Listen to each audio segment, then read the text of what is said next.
அனைவருக்கும் வணக்கம் நண்பர்களே.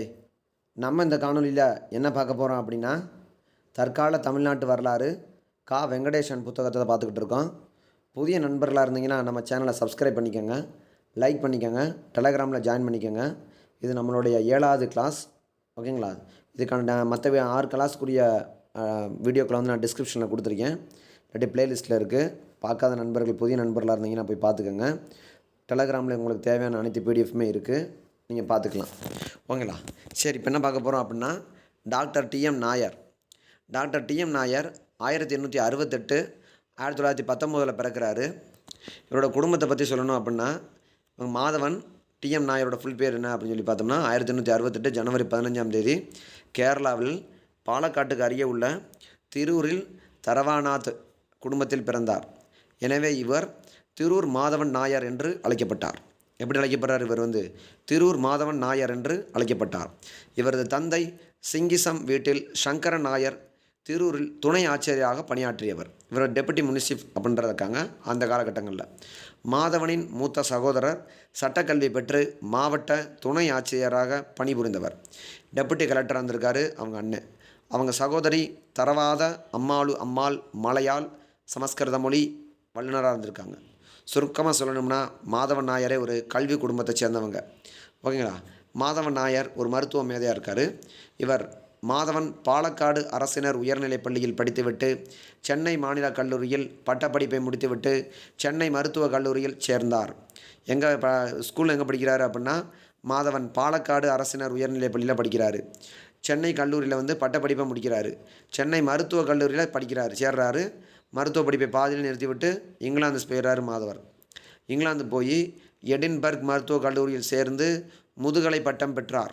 முதுகலையில் எம்டி படிக்கிறார். இவர் கல்லூரி மாணவராக இருந்தபோது எடின்பர்க் மாணவர் மன்ற செயலராக இருந்தார். இவர் காலேஜ் படிக்கிறப்ப கல்லூரி மாணவர் மன்ற செயலராக இருந்தார்.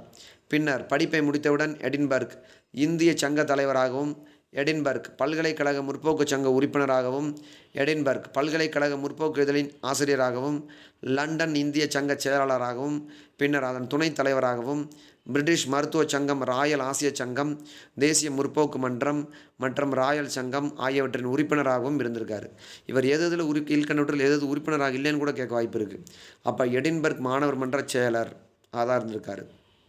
எடின்பர்க் இந்திய சங்க தலைவர், எடின்பர்க் பல்கலைக்கழக முற்போக்கு சங்க உறுப்பினர், எடின்பர்க் பல்கலைக்கழக முற்போக்கு இதழின் ஆசிரியர், லண்டன் இந்திய சங்க செயலாளர், அதன் துணைத் தலைவராகவும் இருந்திருக்காரு. பிரிட்டிஷ் மருத்துவ சங்கம், ராயல் சங்கம், ராயல் ஆசிய சங்கம், தேசிய முற்போக்கு மன்றம், இது எல்லாத்துலையும் என்ன பண்ணியிருக்காப்புல, உறுப்பினராகவும் இருந்திருக்காப்புல. இவரது பலதரப்பட்ட நடவடிக்கைகளால் பிரான்சின் தலைநகர் பாரிஸ் மாதவன் நாயரின் பெயரில் எடின்பர்க் மிகவும் பிரபலம் அடைந்தது. இவரோட பல வகை செயல்பாடுனால எடின்பர்க் பிரபலம் ஆயிடுச்சு அப்படின்றாங்க.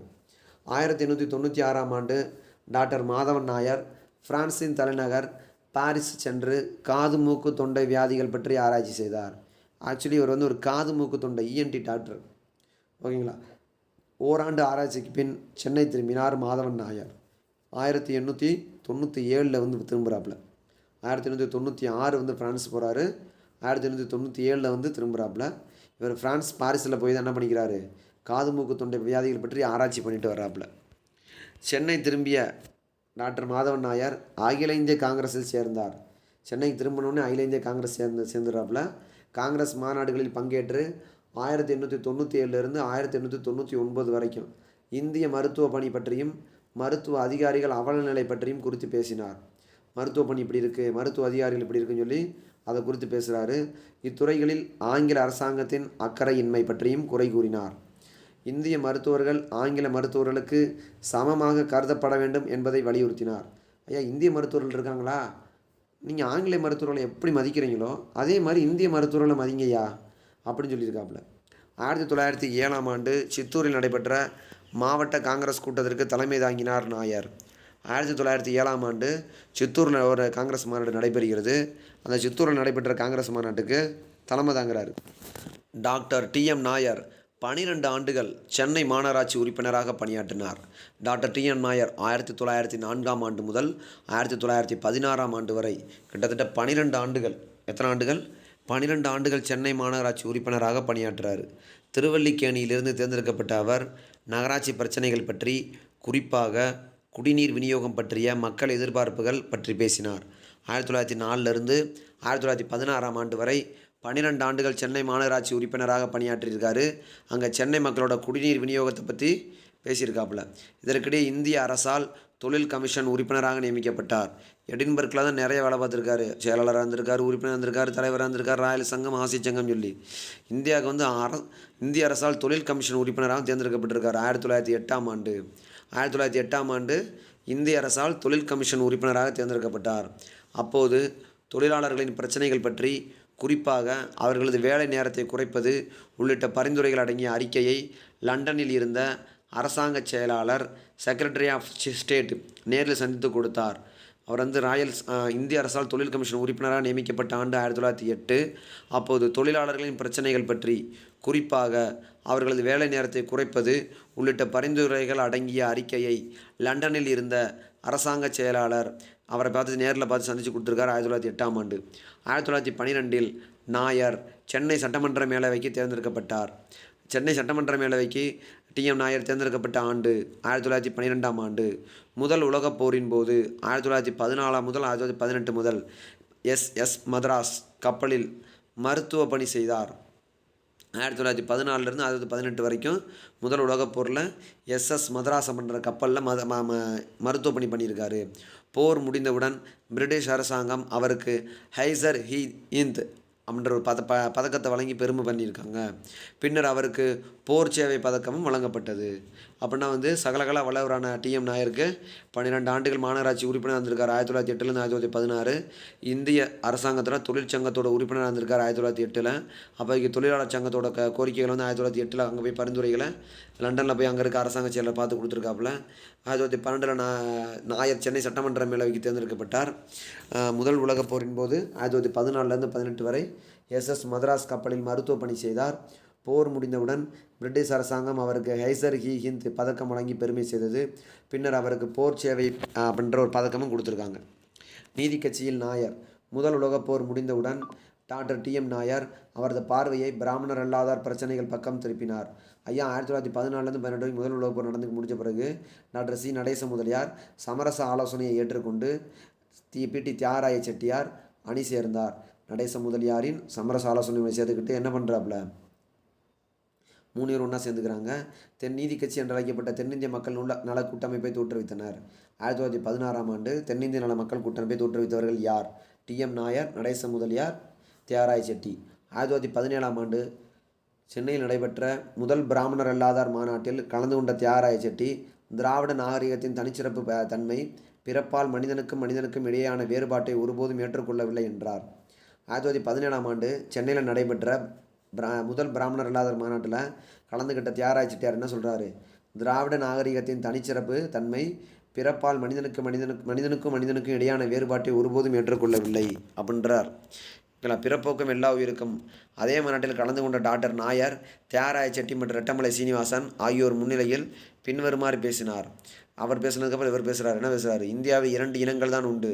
ஒன்று சொத்துக்கு சொந்தக்காரர்களான திராவிடர்கள், சொத்துக்கு சொந்தக்காரர்களான திராவிடர்கள். இரண்டாவது, தூங்கும்போது திருடியவர்களை போன்ற ஆரியர்கள். சொத்துக்கு சொந்தக்காரர்களான திராவிடர்கள் சொல்லியிருக்காப்புல. ஆரியர்கள் தான் பிரம்மாவின் உடலிலிருந்து உருவாக்கப்பட்டது தான் 4 சாதி முறை வர்ணமுறை அப்படின்றாங்க. ஆரியர்கள் தான் பிரம்மாவின் உடலிலிருந்து உருவாக்கப்பட்டது தான் 4 சாதி முறை என்று சொல்லியிருக்காங்க. திராவிடர்கள் நம்ப வச்சுருக்காங்க.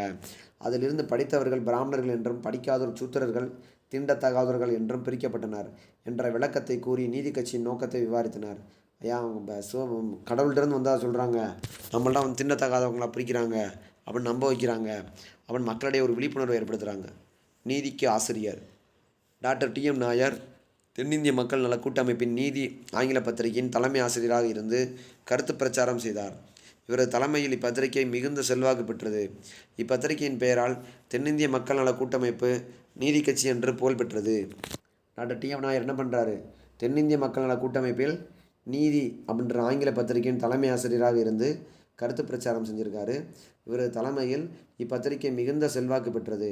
இப்பத்திரிகையின் பெயரால் தென்னிந்திய மக்கள் நல கூட்டமைப்பு அப்படின்ற நீதி கட்சி புகழ் பெற்றது.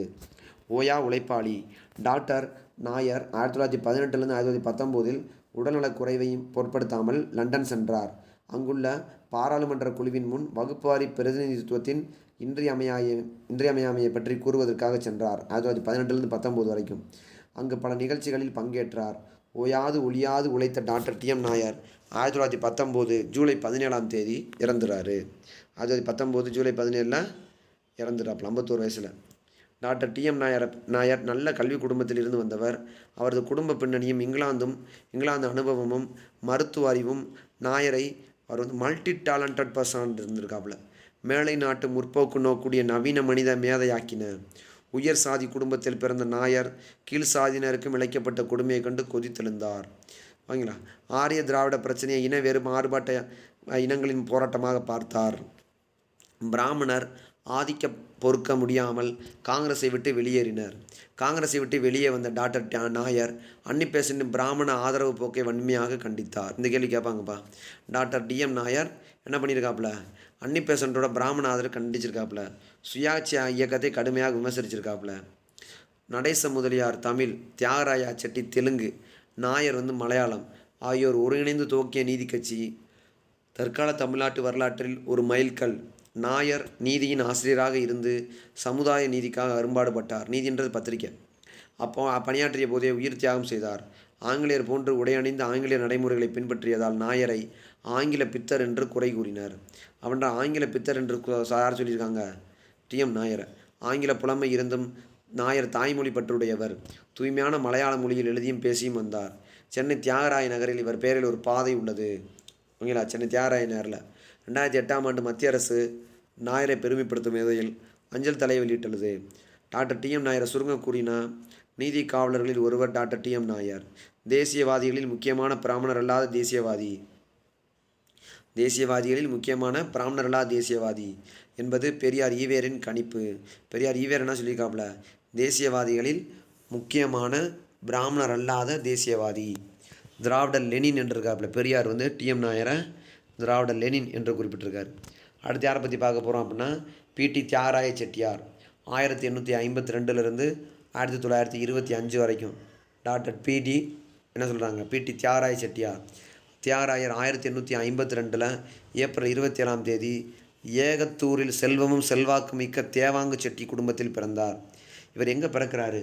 1852 ஏப்ரல் 27 ஓகேங்களா. எங்கே பிறகுறாரு? செல்வாக்கு மிக்க தேவாங்க செட்டி அப்படின்ற ஒரு குடும்பத்தில் பிறகுறாரு. இவரது குடும்ப தொழில் கைத்தறி துணிகள் தயாரித்தல், தோல் வணிகம். தியாகராயர் பள்ளி படிப்பை முடித்த பின் சென்னை மாநில கல்லூரியில் சட்டம் பயின்றார். இவர் ஆக்சுவலி ஒரு அட்வொகேட்டு. இவர் அட்வொகேட்டு. ஆனால் டி.எம். நாயர் பார்த்தோம்னா என்னது, ஒரு இதாக இருந்திருக்காப்புல, இஎன்டி டாக்டராக இருந்திருக்காப்புல. பொதுப்பணி. கல்லூரி படிப்பை முடித்த பின் வக்கீல் தொழிலை விட பொது வாழ்க்கையில் அதிக ஆர்வம் காட்டினார் தியாகராயர். இவர் அவர் அதிகமாக பொது வாழ்க்கையில் நிறைய ஈடுபட்டிருக்காப்புல. 1882 1922 வரை சென்னை மாநகராட்சியின் உறுப்பினராகவும் தலைவராகவும் இருந்துள்ளார். இவர் 1882 1922 வரை கிட்டத்தட்ட 40 வருஷத்தில் பார்த்தோம்னா என்ன வந்திருக்காப்புல, உறுப்பினராக வந்திருக்காப்புல, தலைவராக வந்திருக்காப்புல. அப்போது இவருக்கும் டாக்டர் பி.டி. நாயருக்கும் இடையே கருத்து மோதல் ஏற்பட்டது. Doctor C. நடேச முதலியாரின் சமரச முயற்சியால் இவ்விருவரும் கருத்து வேறுபாடுகளை கலந்துவிட்டு பிராமணர் அல்லாதோர் சமூக நீதிக்காக ஒருங்கிணைந்தனர். அதெல்லாம் விட்டுட்டு நம்ம என்ன பண்ணிட்டாங்க, ஒருங்கிணைஞ்சிட்டாங்க. வணிக வேந்தர்.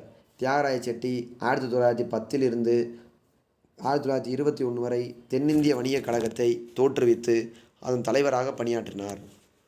தியாகராய செட்டியார் என்ன பண்ணியிருக்காரு, 1910 1921 வரை தென்னிந்திய வணிகக் கழகத்தை தோற்றுவித்து அதன் தலைவராக பணியாற்றினார். சென்னையில் நடைபெற்ற தொழில் மாநாட்டின் வரவேற்பு குழு தலைவராக இருந்து அம்மாநாட்டை வெற்றிகரமாக நடத்தினார். தியாகராய செட்டி 1910 1921 வரை தென்னிந்திய வணிகக் கழகத்தை தோற்றுவித்து, தென்னிந்திய வணிகக் கழகத்தை தோற்றுவித்தவர் யாருன்னா இவர் தான், தியாகராய செட்டியார் தோற்றுவிச்சிருக்காரு. அதன் தலைவராகவும் பணியாற்றிருக்காப்புல. சென்னையில் நடைபெற்ற தொழில் மாநாட்டின் வரவேற்பு குழு தலைவராக இருந்து அம்மாநாட்டை வெற்றிகரமாக நடத்தினார். திராவிட இயக்கத்தில் தியாகராயர். 1909 பி. சுப்பிரமணியம், எம். புருஷோத்தமன் 2 பேரும் வழக்கறிஞரால் துவங்கப்பட்ட சென்னை பிராமணர் அல்லாத சங்கத்தில் சேர்வதில் தியாகராய செட்டி ஆர்வம் காட்டவில்லை. இவர் பெருசாக ஆர்வம் காட்டலை. ஆனால் 1912 நடேச முதலியார் ஆரம்பித்த சென்னை ஐக்கிய கூட்டமைப்பில் சேர்ந்தார். இக்கூட்டமைப்பே சென்னை திராவிடர் சபை என்று பெயர் மாற்றம் செய்யப்பட்டது. நீதி கட்சியின் முன்னோடி இந்த சென்னை திராவிடர் சபை. இச்சபை நடேச முதலியாரின் தலைமையில் பிராமணர் அல்லாதோருக்கு, குறிப்பாக மாணவர்களுக்காக பல்வேறு கல்வி பணிகளை செய்து வந்தது. முதலியாருடன் சேர்ந்து செட்டியாரும் கல்வி நிறுவனங்களுக்கு நன்கொடைகளை தடையின்றி வாரி வழங்கினார். அவர் என்ன பண்ணியிருக்கார், தடையின்றி நிறையா வள்ளல் தன்மை நடந்துக்கிட்டாப்புல. பிராமணர் அல்லாதார் பிரகடனம். தியாகராய செட்டி தேசபக்தி மிக்க காங்கிரஸ்காரர்களாக இருந்தார். ஆனால் காங்கிரஸ் பிராமணர்களின் பிடியில் இருந்ததையும் பிராமணர் அல்லாதார் நலன் தொடர்ந்து புறக்கணிக்கப்பட்டதாலும் மனம் வருந்தி காங்கிரஸை விட்டு வெளியேறினார். அதனால தான் காங்கிரஸை விட்டு வெளியேறாப்புல. அதன் பின்னர் டாக்டர் நடேச முதலியார், டாக்டர் நாயர் ஆகியோருடன் சேர்ந்து நீதி கட்சி என்று அழைக்கப்பட்ட தென்னிந்திய நல உரிமை கூட்டமைப்பை தோற்றுவித்தார். என்ன பண்ணியிருக்காரு, தென்னிந்திய நல கூட்டமைப்பு அப்படின்ற ஒரு அமைப்பை தோற்றுவிச்சிருக்காப்புல. 1916 நவம்பர் 20 வரலாற்று சிறப்புமிக்க பிராமணர் அல்லாதார் பிரகடனத்தை வெளியிட்டார். பிராமணர் அல்லாதார் பிரகடனம் அப்படின்னா 1916 நவம்பர் 20 சென்னையில் கூடிய முதல் பிராமணர் அல்லாதார் மாநாட்டில் திராவிட நாகரிகத்தின் தனித்தன்மையை பற்றி பேசினார். நீதி கட்சியின் நோக்கங்கள் தெளிவுபடுத்தப்பட்டன. பிராமணர் அல்லாதார் பிரகடனத்தை 1916 நவம்பர் 20 வெளியிடுறாரு. அப்போ வெளியிடுறப்ப என்ன சொல்கிறாரு, சென்னையில் கூடி முதல் பிராமணர் அல்லாத மாநாட்டில் திராவிட நாகரிகத்தின் தனித்தன்மை பற்றி பேசினார். நீதி கட்சியின் நோக்கங்கள் தெளிவுபடுத்தப்பட்டன அப்படின்றாங்க. முடிசூடா மன்னர் தியாகராய செட்டி. தியாகராய செட்டி முடிசூடா மன்னர் 1917 நீதி கட்சியின் தலைவராக தேர்ந்தெடுக்கப்பட்டார். 1917 நீதி கட்சியின் தலைவராக இருந்தவர் யார் அப்படின்னா தியாகராய செட்டியார். அதன் பின் 8 ஆண்டு காலம் அக்கட்சியின் முடிசூடா மன்னராக கோலோச்சினார். அவரது தலைமையில் காலத்தில் பல பிராமணர் அல்லாத மாநாடுகள் நடத்தப்பட்டன. சமூக நீதி பிரச்சாரம் சென்னை எங்கும் மேற்கொள்ளப்பட்டது. மாவட்ட நகர்மன்ற கிளைகள் துவங்கப்பட்டன. ஆங்கில அரசாங்கத்தின் ஆதரவோடு நீதி கட்சி வளர்ந்தது. நீதி கட்சி அரசாங்கம் பல பிராமணர் அல்லாத நலத்திட்டங்களை நிறைவேற்றியது. இவர் சென்னை மாநகராட்சியின் மேயராக இருந்தபோதுதான் முதல் முறையாக குறிப்பிட்ட மாநகராட்சி பள்ளிகளில் மதிய உணவு திட்டம் அறிமுகப்படுத்தப்பட்டது 1921. அதன் பின்னர் நீதி கட்சி அரசாங்கம் நகராட்சிகள் சட்ட அதில் திருத்தம் பண்ணி மதிய உணவுக்கான செலவை அரசாங்கம் செலவாக ஏற்றுக்கொண்டது.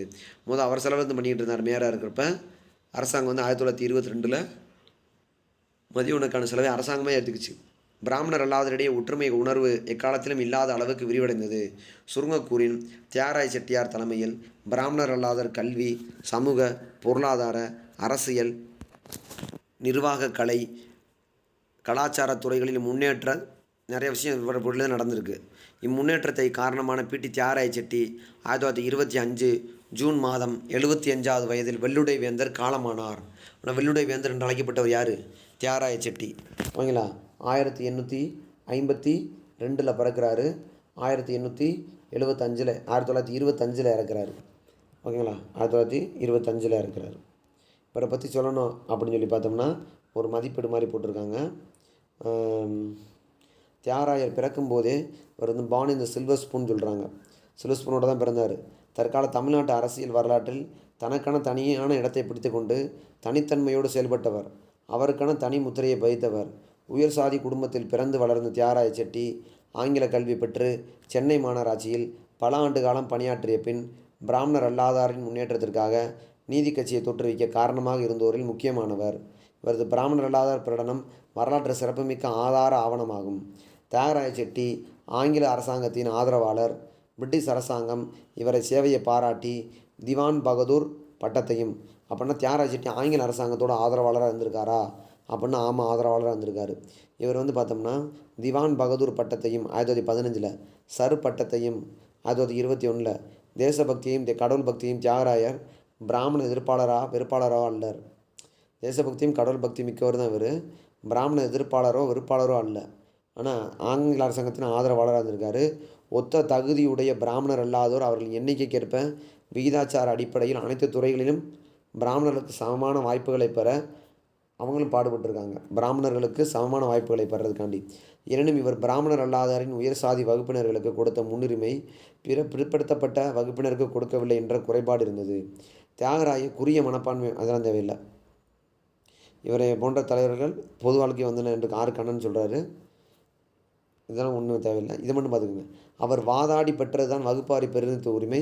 அவர் மாண்டேக ஜேம்ஸ் போர்டு சீர்திருத்தங்களில் சேர்க்கப்பட்டது என்று கூறுகிறார் ராமசாமி. மதிய உணவு திட்டத்தை அறிமுகப்படுத்திய ஒரு பெருமை அவருக்கு தான் இருக்குது. மதிய உணவு திட்டத்தை அறிமுகப்படுத்தணும் யார்? அவர் தான் அறிமுகப்படுத்தியிருக்காப்புல. ஓகேங்களா? ஓகே ஓகே நண்பர்களே, இந்த இதில் வந்து என்ன பார்த்துருக்கோம் அப்படின்னு சொல்லி பார்த்தீங்கன்னா, வெள்ளுடை வந்து தியாகராய செட்டியாரும், அதுக்கப்புறம் வந்து திராவிட லைன் டிஎம் நாயரும் பார்த்துருக்கோம். அடுத்த கிளாஸில் வந்து நீதி கட்சி 1920 37 வரைக்கும் என்ன ஆட்சி பண்ணணும் அடுத்த கிளாஸில் பார்ப்போம். புதிய நண்பர் லைக் பண்ணிக்கோங்க, சப்ஸ்கிரைப் பண்ணிக்கோங்க, டெலகிராமில் ஜாயின் பண்ணிக்கோங்க, உங்கள் நண்பர்களுக்கு ஷேர் பண்ணுங்கள். பிடிஎஃப்பில் எக்ஸாம் பாயிண்ட் ஆஃப் வியூ அனைத்து பிடிஎஃப்பும் அதில் இருக்குது. ஓகேங்களா? லைக் பண்ணிவிட்டு ஹைப் பண்ணிடுங்க மறக்காமல். நன்றி நண்பர்களே, அடுத்த வீடியோவில் சந்திப்போம்.